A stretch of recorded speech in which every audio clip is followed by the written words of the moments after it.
ஆடிப்பூரத்துக்கு ஆண்டாள் தேர் ready ஆகிக்கிட்டே இருக்குது. நாளைக்கு ஆடிப்பூரம் இல்லையா?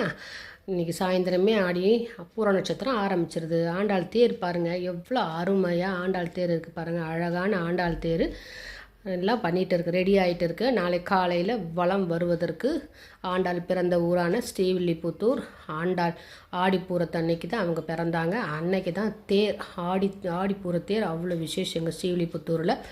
அதனுடைய கயிறு பாருங்கள், எவ்வளோ பிரம்மாண்டமாக இழுக்கிற கயிறுகள் மொத்தம் 7. அந்த கயிறை பிடிக்க கூட முடியல.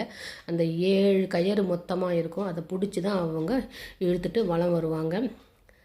ஒவ்வொன்றும் அவ்வளோ தடிமனாக இருக்குங்க. அவங்க பார்த்தீங்களா? எப்பா அருமையாக இருக்குது பாருங்கள். அந்த கயரெல்லாம் பிடிச்சி இழுக்கணும், இழுத்து வலம் வருவாங்க. காலையிலேயே வந்துடுவாங்க. நாளைக்கு ஆடி பூரத்துக்கு ஆண்டாள் தேர் ரெடி ஆயிடுச்சு. அருமையாக இருக்குது.